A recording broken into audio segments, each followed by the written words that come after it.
Welcome to the Macdownunder Podcast for all Australian Apple computer enthusiasts and collectors. Welcome to episode 45 of the Macdownunder Podcast. I'm Justin and I'm back and refreshed after a couple of weeks off doing other things. Thanks for joining me today for today's episode. Now, I got down to the Mac Museum last Saturday and I've got to say it was great to see the new layout in the museum. Matt's done a great job. It was great to see the Apple III up and running as part of the display now. I believe the Lisa might almost be working for next week, according to some inside sources, and also great to see the Mac Classics Apple Talk networked, and also the Image Writer 2, and the printing sound just takes me right back to the 1980s and early 1990s when I was using an Image Writer 2 as well. Now, you might remember a young man named Ash that Matt and I have talked about in previous episodes. He's a friend of the podcast and a friend of the museum, and he's a bit of a 3D printing expert. And Ash brought down some gifts for a few people. I was lucky enough to get one. Ash, thanks so much. Little toolbox with the Macdownunder title and a reminder of when we started. Thanks so much. I really appreciate it, and keep up the great work. Now, in the last episode, I walked through the new studio and I mentioned that I might do an episode on my original Apple II. Well, here it is in its current form. We'll also cover regular collecting news, the coming events, and some for sale items. So, on to today's episode. Now, I think right back in episode 1, I mentioned that my introduction to Apple computers was through my high school.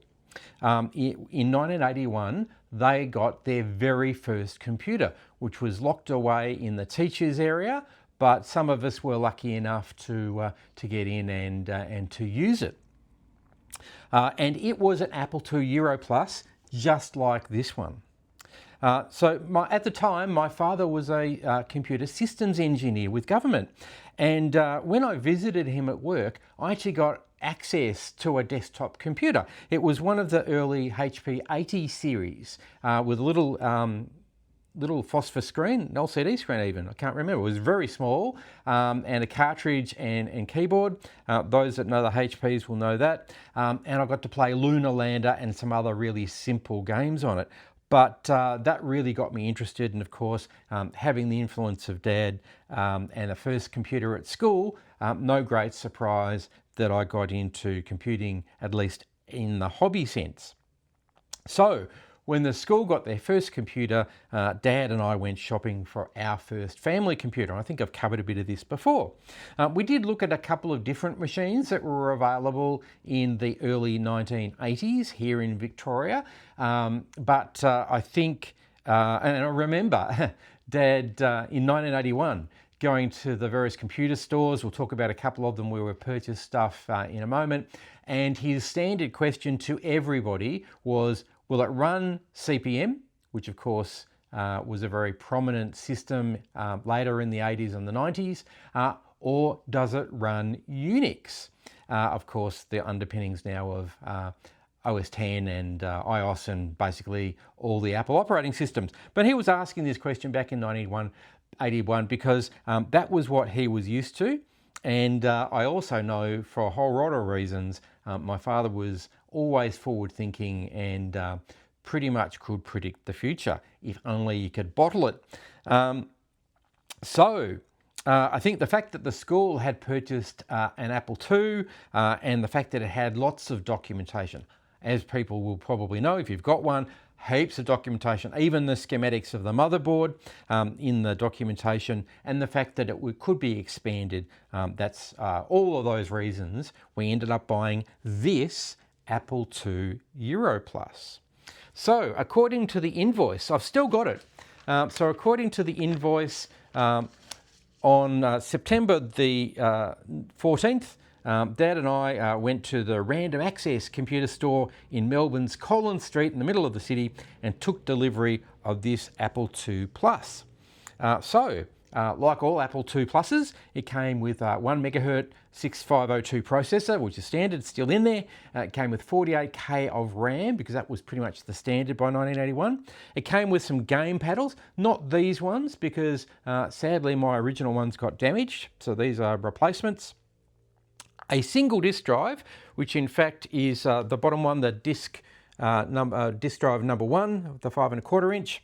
That's the original drive. It's got a really short cable, which always annoyed me, but nevertheless, there you go. An RF modulator, so we could connect it to the TV, but otherwise no screen or other accessories. We did purchase a 3D graphics rendering program in 1981. So again, they pretty much knew where things were going, even back in 1981. Now, we got all of this for the princely sum of $1,786 and an additional $75 for the software. So that, according to the various calculation websites, would be about $8,900 in today's money. So boy, have things got cheaper. I got my Mac Mini for less than $1,000. So there you go. Now, it was originally connected to my black and white TV at home via the RF modulator, but eventually I did get a PAL encoder for colour TV in Australia, which went into slot 7 in the machine, and it was made by DigiCard. Now, for those aren't aware, DigiCard was a brand of Magdalen Wright, and they were actually not far from here in Eltham, Victoria. And I eventually got a Sony Trinitron TV to match it. And here's a photo, a selfie in fact, of me from probably, I think, 1983 or 1984 with it.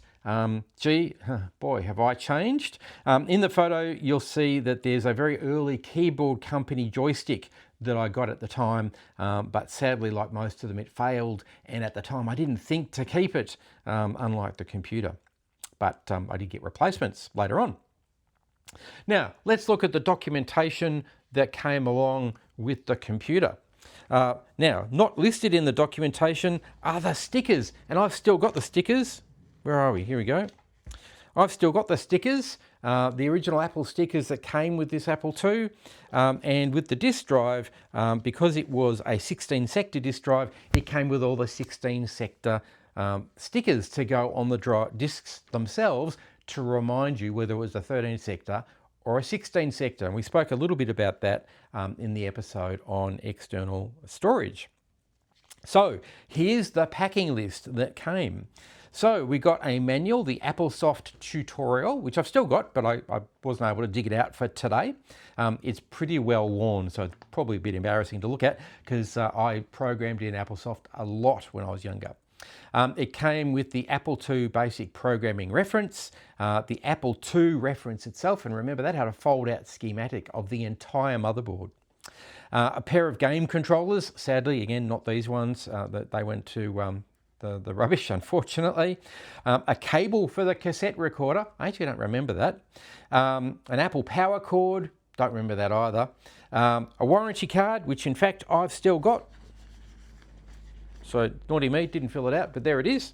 And a catalogue, Apple at a glance. Now, Matt and I actually spoke about this in a previous episode, but we got the catalogue included, which included the Apple III and all the other things that were available at the time. Now, alongside that, which isn't included in the list, is the AppleSoft tutorial errata sheet. It's a Rev 7 main board, so good to know. And there's a special document on that.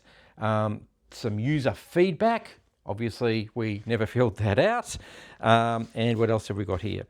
And also the Apple encoder board, because it had a reset switch available to be modified. So that was what we got back in the day. Let me just put that out of the way for the moment. All right, so where are we? Now, Dad and I got into programming pretty much straight away. using AppleSoft, and that's why I said that the AppleSoft manual is pretty ratty these days. And in fact, I won a computing competition at Monash Uni when I was in year 11 using this very machine and programming a music piece. So it didn't take long when we were programming on these machines to run out of memory. So the original machine came with 48K of memory socketed on the motherboard. Dad also wanted to teach me Fortran and Pascal and all these other languages. So we got a 16K Apple language card. Now, we got that from Computerland. I'm pretty sure they were in Lonsdale Street in the city. So 16K of RAM in 1981, so this was in November, so we ran out of memory pretty quickly, was $544 for 16K of RAM back in the day. So that's what it's still got. That card is still in it.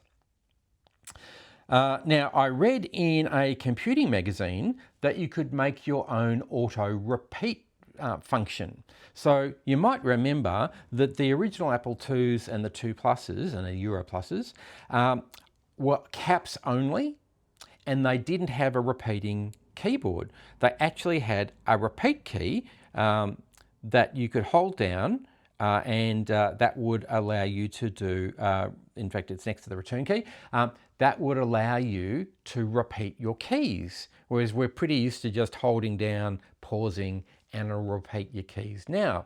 Well, back in the day, it wasn't a built-in function. You had to hold an extra key down. Of course, who wants to do that?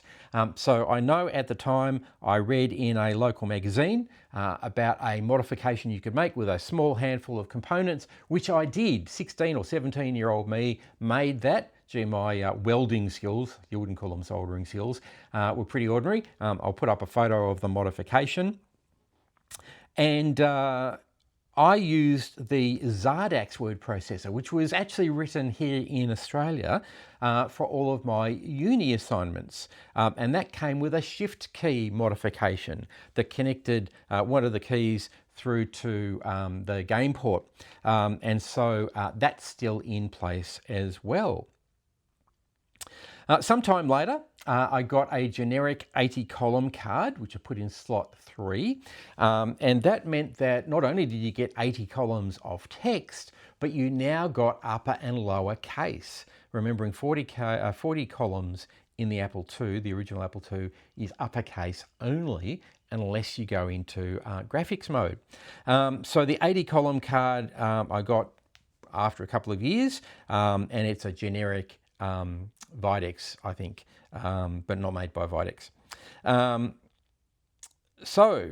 When we purchased the computer, we also got a copy of Apple In Depth. There's the 1980 edition, and in fact, Matt and I did a bit of a deep dive into that particular edition a few months ago.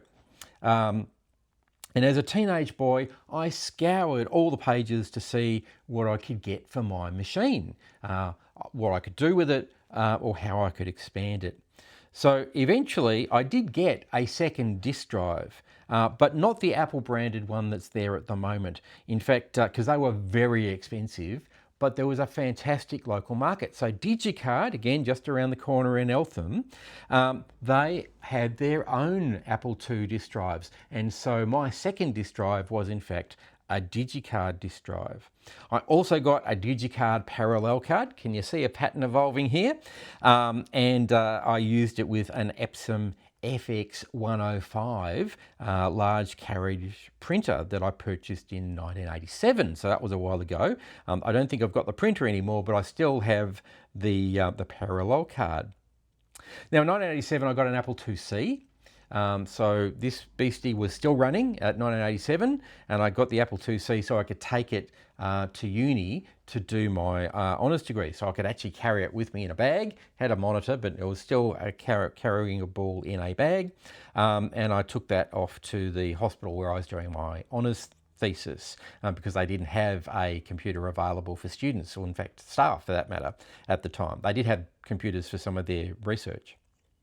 So my my Apple II Plus, Old Faithful, eventually got retired in 1988 when I got an Apple II GS. So I ran this computer for 7 years flat stick every day for pretty much everything that I did.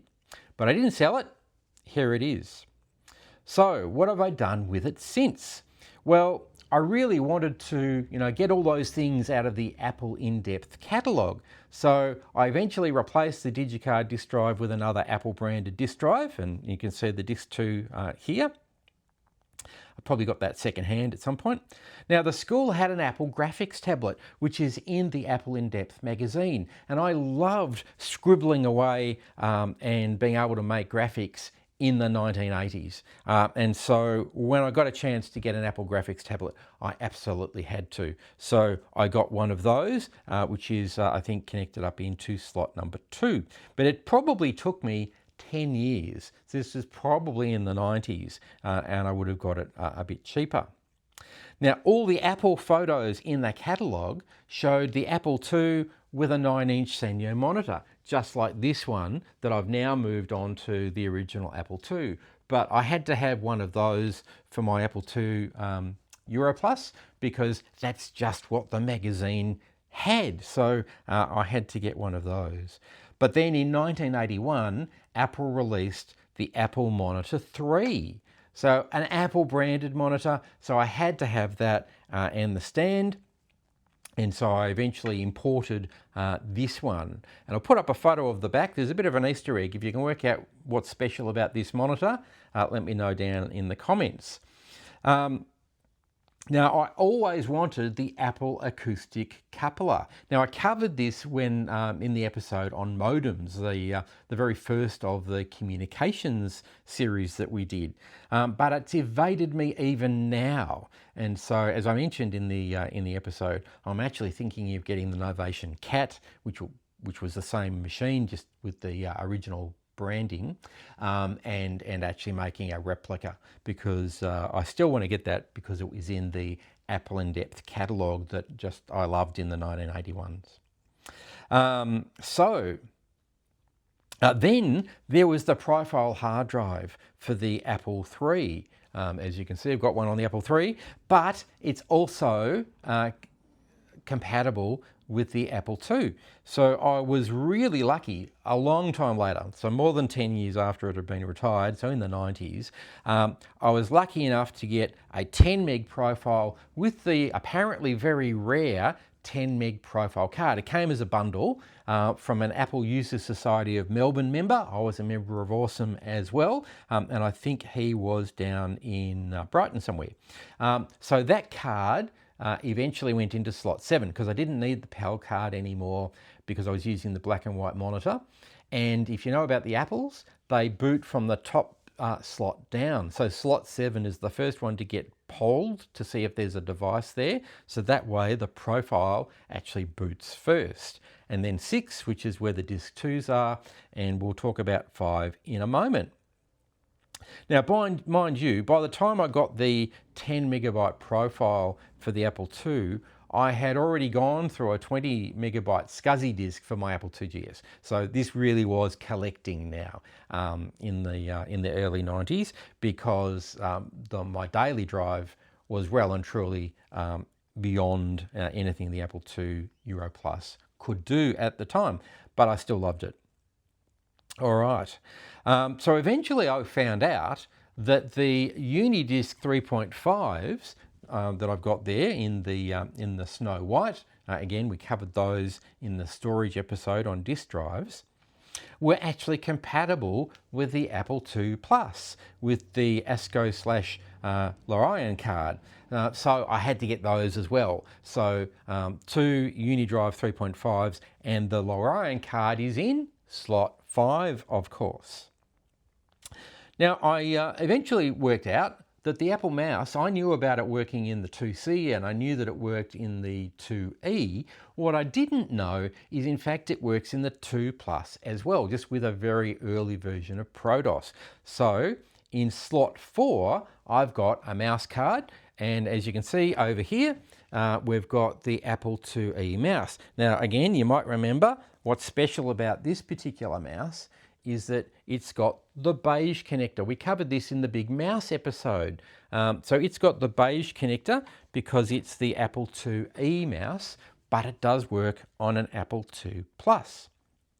All right, we did the keyboard episode as well, and part of actually doing the episode, I found an original That Keyboard Company external keypad that goes for the Apple II and the II Plus.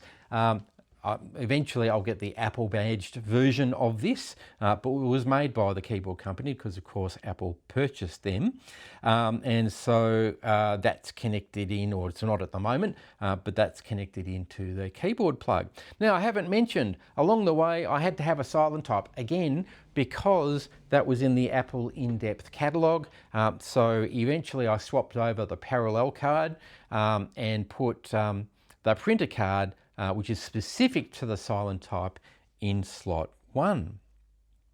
So it's been through a whole range of different configurations, as you can tell from what I've mentioned. So here's the current configuration. So I've got the Apple II Europlus with now 64K of RAM. I've got the profile 10 megabyte hard drive with the Apple Monitor 3 and stand, the silent type printer, the Apple graphics tablet,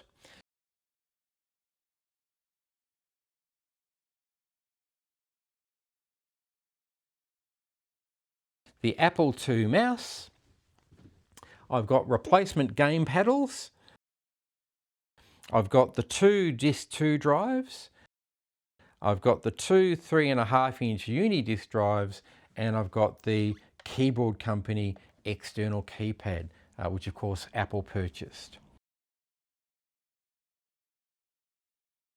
And inside the Apple II internally, in slot 0, I've got the Apple language card, the 16K expansion. In slot 1, I've got the Apple silent type printer interface card.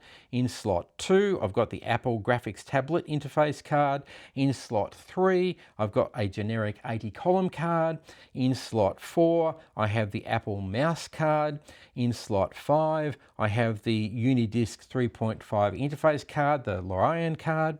In slot 6, I have an Apple Disk 2 controller card, and in slot 7, I've got the Apple Profile controller card. I've also got the Shift key mod and the Auto Repeat key mod installed. So that's my Apple II Plus, my Europlus, my original computer in its current configuration. Now, I had hoped to have clipped out all of the reefer caps from the Apple II, from the Profile. I'm not sure whether the Monitor 3's got any of those, but sadly I didn't get time to do that because I really did want to have it up and running, or at least parts of it up and running for the demo today, but sadly I just ran out of time. So maybe a future episode, want to get it up and running and we can talk about how it operates. So, do you have an Apple II, a II Plus, or a Europlus, or one of that era machines? So there's the J Plus, there's the Bell & Howell, there's the IT 2020, there's the Starlight Superstar. There's quite a few Apple, genuine Apple IIs of this era. Have you got one? Do you still use it? How have you got it configured? What's your ultimate Apple II? What peripherals do you want?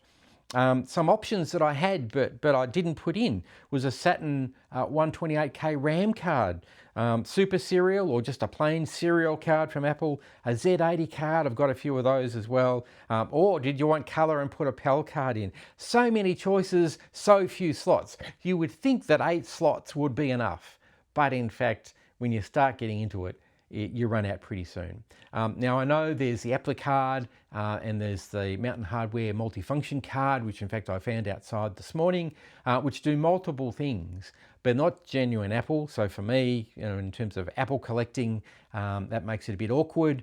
I really wanted the functions that I've got in there. Let me know down in the comments whether you've got one of these machines, and even if you haven't got one, what would be your ultimate Apple II configuration? Let me know down in the comments. I would love to hear from you. On to recent news. And following hot on the heels of my discussion about the Apple II and the lack of expansion ports for all the options that are available, CVT Retro Lab have just announced on the Apple II enthusiast group on Facebook that the latest version 7 of the ESP32 soft card now allows you to emulate an Apple II in your Apple II. But it allows you to emulate an Apple II at faster speed, with extra RAM, with all sorts of slots virtually implemented in firmware, same with hard drives and a whole range of other stuff. Links down in the description, but looks like something, if you're an Apple II enthusiast, that you might want to investigate.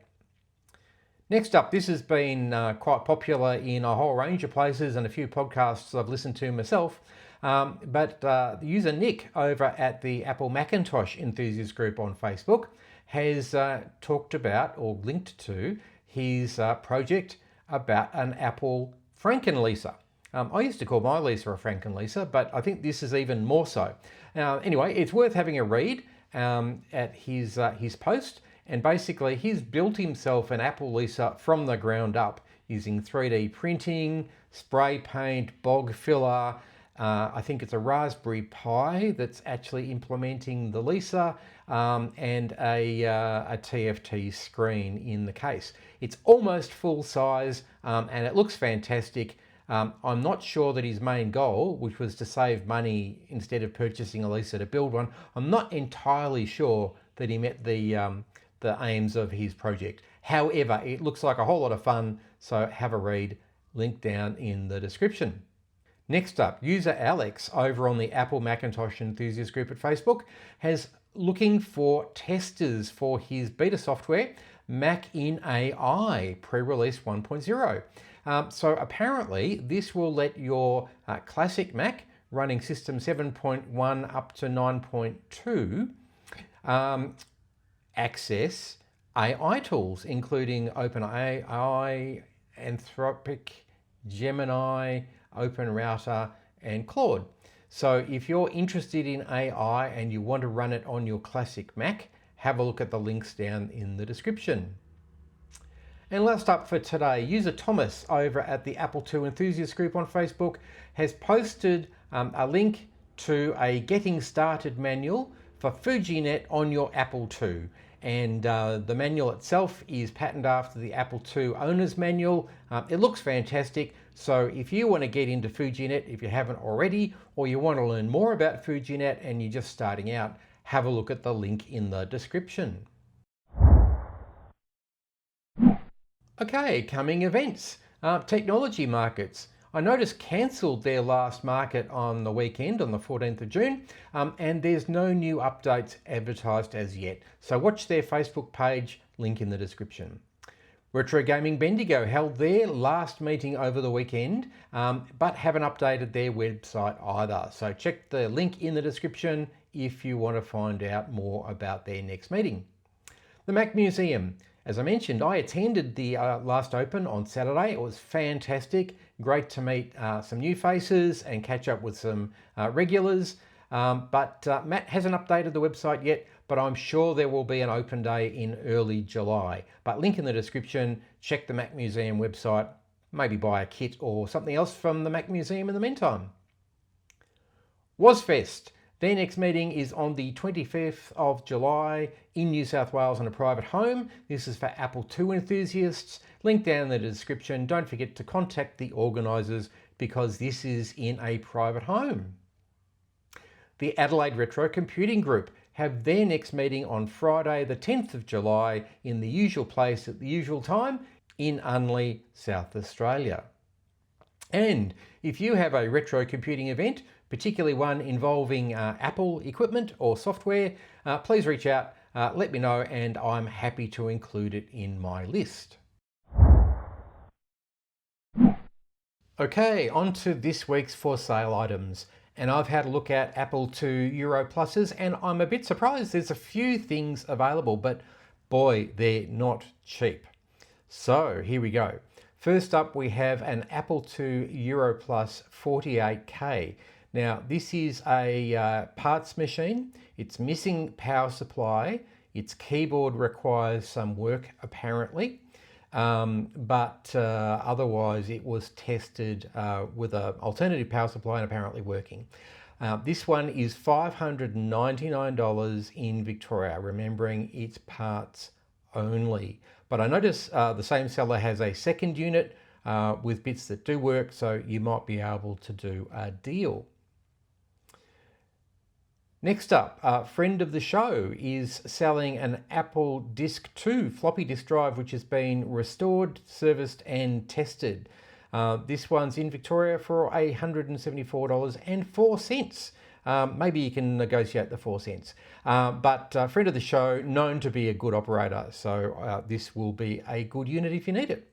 Next up, same seller from Victoria. This one's an Apple II mouse interface card, just like the one I've got in my Apple II Europlus. So I know they work.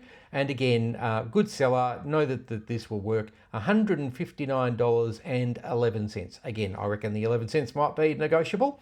Links down in the description. And last up, we have a Disc 2 interface card, which you'll need if you buy the Disc 2 we just mentioned. So this is the interface card. It's the genuine Apple one for $90 in Victoria. Now, it doesn't actually say in the listing whether it works or not. I presume it does, but maybe ask the seller if you're interested. Links down in the description. Well, that brings us to the end of episode 45 and a look at my first ever computer, the Apple II Europlus that I've still got from back in 1981. Let me know what you thought of the episode down in the comments so that I can plan on future episodes. So, do you want to hear about the other machines that I use, the 2C, the 2GS, etc.? Let me know. I'd love to hear from you. Don't forget to like and subscribe so you don't miss out on future episodes. And until I see you next time, take care. Thank you for joining the Macdownunder Podcast. Don't forget to like and subscribe, and we'll see you again soon.